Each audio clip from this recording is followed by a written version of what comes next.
Good morning, guys, and welcome back to my YouTube channel. My name is Evelyn, and today I want to tell you about the best book, in my opinion, that I think will help you in your finances and understanding how the South African finance world works. And this is the book, Make Your Money Work For You, by Anthea Gardner. I read this book last year sometime, I think around October, and it blew me away. Anthea Gardner is the founder and managing partner of Cartesian Capital, a South African asset management business. She's a popular financial commentator with slots on Classic 1027, CNBC Africa, and Cliff Central. She says this book is dedicated to every person who has ever worried about saving, investing, or retirement. Read this book with a pencil in your hand and feel free to make notes in the margins. And that's exactly how I felt when I read this book. She writes this book from a point of empathy and educating people about general concepts that sometimes we think we understand but don't really understand. Okay, one of the things for me that she started off with was the differentiation between financial freedom and financial independence. And I think that distinction for me was like, okay, I didn't think about it this way. Most people, including myself, use the two interchangeably or to mean the same thing, but they don't. So she talks about that. She talks about consumerism as well. I've underlined some of these passages because you have to read with a pencil. So she says consumerism seems to be the curse of most South Africans. I understand that suddenly having access to wealth makes it tempting to go out and buy all the nice things you could never afford before. But I also think that spending or saving money is a cultural phenomenon. And then she goes on to talk about how other countries that compare to South Africa, for example, China, she speaks about China and India, who compare to South Africa in a way, have a culture of saving higher than we do as South Africans. So she speaks about those things and always brings context to it. The book is not necessarily about, it doesn't have those tones about making you feel like you've been making stupid mistakes all your life. Like, her main aim is to educate, and that comes across so well. My favorite chapters were the one about clever in your 30s and relaxed in your 60s. Most of it speaks about what you do now in your 30s or younger, which you should when you are younger, to prepare for retirement. When this book was written, according to the National Treasury, a mere 6% of South Africans will retire with enough money to enjoy the same standard of living they enjoyed while they were earning a salary. 6%. And then she goes on to show a multiplier table. Number of years worked. So if you've worked for 5 years, your current salary times 1.2, that's what you must have. If you've worked for 10 years, your current salary times 2.3. So if you've worked for 10 years and you currently earn 100,000 this year, you must have 230,000, yeah, 230,000 in savings. So that's what she means. The next chapter that I found very interesting was Your Friend, the Stock Market, chapter 4. Whilst I am in the stock market myself, what I loved about this chapter is that she again demystifies the things that we think we understand, but she gives you more context. How shares behave. One thing I've always, like, after reading this chapter, I've always remembered that she said on Friday the prices of stocks would usually be a bit high when the market closes, and then on Monday there would be a drop in the stock prices. It's not necessarily something that would happen to all the stocks every Monday or every Friday, but you would see that movement on like almost on a regular basis.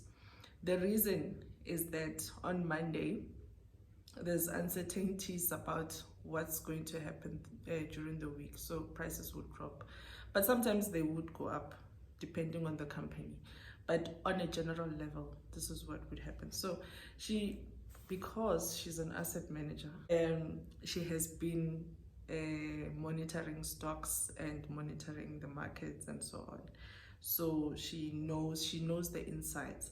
So since I've gotten that insight, I don't panic anymore.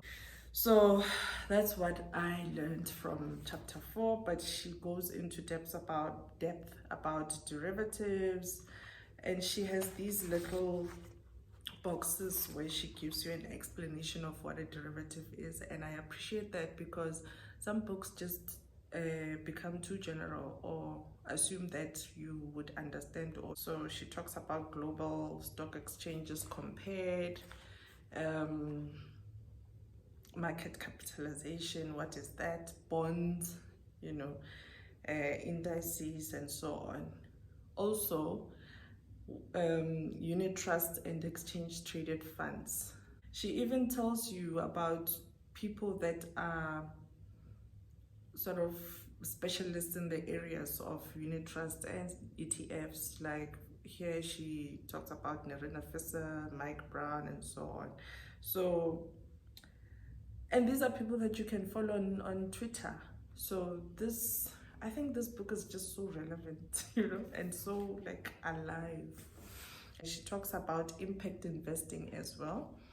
I've talked about impact investing on this channel.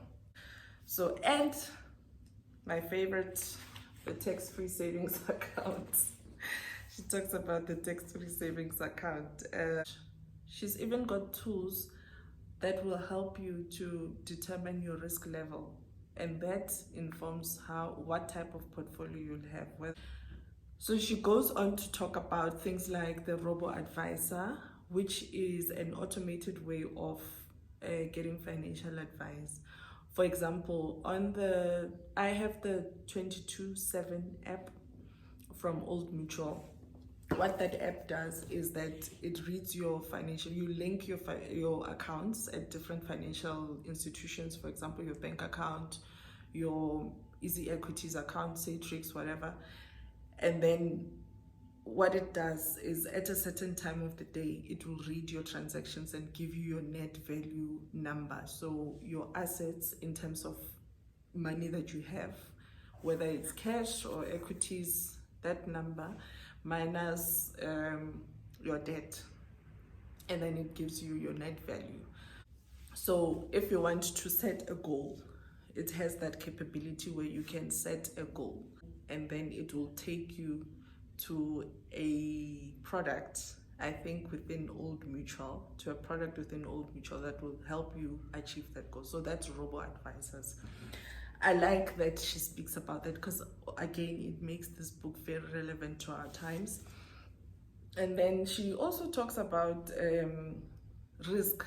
And I think most of the time when you think about risk, or in my perspective or previous life before I read this book, most of the time when you think about risk, you're like, okay, risk is how much you will get or lose in an investment or a saving or whatever, or the type of asset that you would be buying.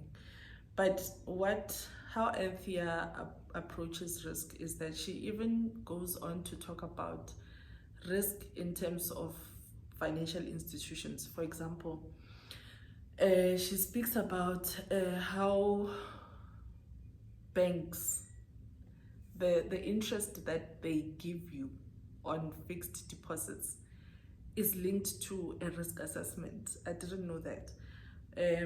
I think last year, African Bank, for example, was offering a very high rate when, let's take, for example, I don't remember the figures, but let's take, for example, that they were offering 12% per annum for 5 years, you know, on a fixed deposit. And other banks were offering about 8%. That 12% indicates how their risk rating is with the Reserve Bank. So if you know or remember, back in the day, I think it was around 2008-9, African Bank had a huge scandal and the bank had to be sort of rescued. So because of those problems and how delicate the bank is, it's high risk, and if you put your money in there, you have to get high returns.